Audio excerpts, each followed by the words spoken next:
Hello friends, कैसे हो आप लोग। I hope you all are doing well. और मैं आज आपके लिए अभी लेकर आई हूँ सर कैलाश चंद्र का डिक्टेशन ट्रांसक्रिप्शन नंबर 4 है ये कि आपको SSC steno, ASI, CISF steno, railway steno और मेनी अदर एग्जामिनेशन में आपको जो है ये आ सकते हैं। और मैंने आज सुबह ही प्रेसिडेंट स्पीच अपलोड किया। अगर आपने वो नहीं सुना है, आपने उसे नहीं लिखा है, तो आप जाकर वो उसे प्लेलिस्ट में चेक कर सकते हैं। और मैं यहाँ पे आइकन में उसकी लिंक डाल दूँगी, सो आप उस पर भी टच करके जो है प्लेलिस्ट में जा सकते हो और देख सकते हो। जिसने अभी तक मेरे चैनल को सब्सक्राइब नहीं किया है, प्लीज़ सब्सक्राइब कर लें। वीडियो जो है वो डेली आती रहेगी। और अब हम अपने डिक्टेशन को बिना देर के हुए शुरू करते हैं। So let's start. 10 seconds, 5 seconds, start.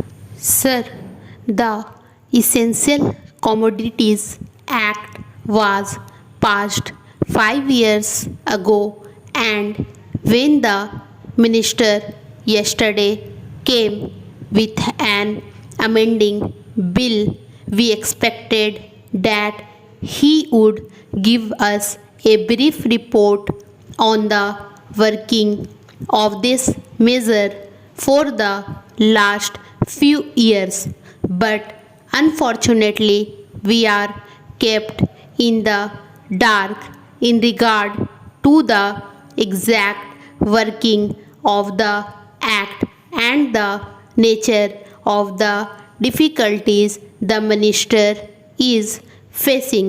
Sir, as far as I know, many of the provisions of this enactment have been observed more in violation by his agents at the state level.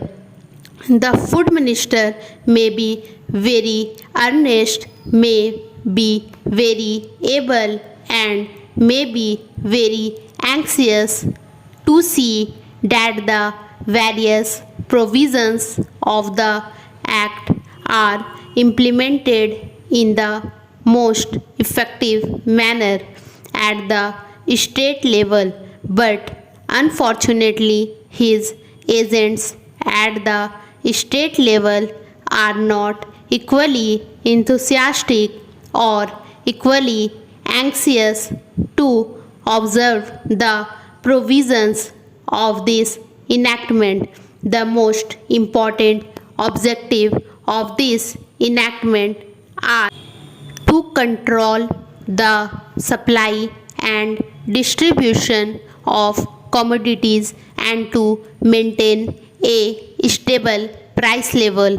In this regard, to both these aspects, I am afraid that the government has failed to realize the objectives in view. Some time past, when there was scarcity of food grains, attempts were made to make procurement from certain wholesale mechanic and from rice mills. In my own state, I know of many instances of such procurement where, after making known that certain things had to be done and certain steps had to be taken by the merchant community, nothing was done later on by the government when they found that these very orders of the government were violated. As a result of the violations, there was a consequent rise in the prices of food grains.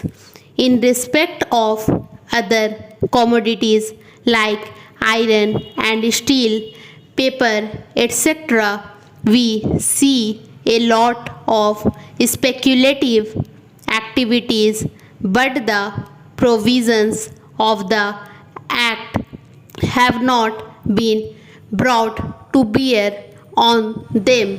Perhaps no case of prosecution was launched against those people who contravene the various provisions of the Act.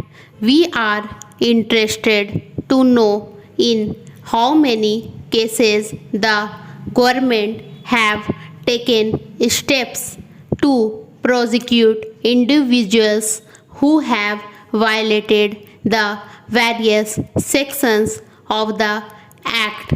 The minister said that the powers under the Act were not adequate. We sympathize with the food minister, but I want to know what action has been taken in this regard by the various state governments. In regard to the amending provision, I want to know from the minister what would be his difficulty even if minor offences are taken to courts of law. For instance, the Motor Vehicles Act deals with various offences, both major and minor, and various minor offences under the Act are taken to courts and people are prosecuted. What is the difficulty in taking these cases of a minor nature to courts of law? There the people will have some safety that they will get a hearing, and if the offences are really offences, then they would be prosecuted. Otherwise, they will be acquitted. Here, the minister says that there should be a security deposit if there is a violation of a particular provision of the enactment. Then the executive authority will have the power either to confiscate a part of the amount or the whole of the amount. We are clothing the executive authority with more powers. I do not grudge giving powers to the executive authority, provided they are used properly and effectively and in a most fair manner. But unfortunately, there have been discriminations apart from the ineffectiveness of the various provisions. Wherever these provisions were used, there had been discriminatory use of these provisions against a few or in favor of a few.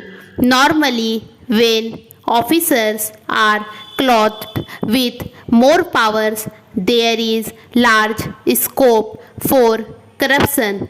I feel that it would be desirable to avoid such malpractices, and it would be desirable, I think, that even for minor offences, the parties should have a chance to defend their actions.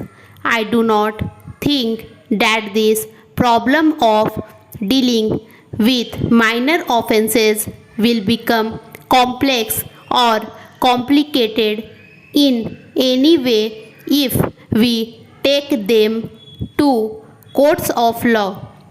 I want a reply from the minister in what way he is suffering from a handicap in dealing with minor offences or offences of a technical nature. The honorable member made the point that even if this thing was acceptable to the house, he did not know what amount would be demanded as security. So the minister should tell us what amount is normally expected from a licensee in all cases and what the offences are which are of a technical or minor nature which he has in view. We are not told which are major offences and which are minor offences. Clarifications on these points are necessary. Stop. So friends, हमारा ये dictation over हुआ। आपको ये dictation कैसा लगा आप comment में बताइएगा और मैं टाइम टू टाइम वीडियो को अपलोड करती रहूँगी। और आपने अगर अभी तक मेरे चैनल को सब्सक्राइब नहीं किया है तो shorthand by Tara channel को सब्सक्राइब कर लें। Thanks for watching and listening this video. Please like share और सब्सक्राइब करना ना भूलें और don't forget to hit the bell icon. अगर आप बेल आइकन नहीं दबाते हैं तो मैं अगर कोई भी करंट वीडियो अगर अपलोड करूँगी तो आपको नहीं पता चलेगा। सो बेल आइकन को ज़रूर दबाएं। Thanks for watching this video once again. Thank you.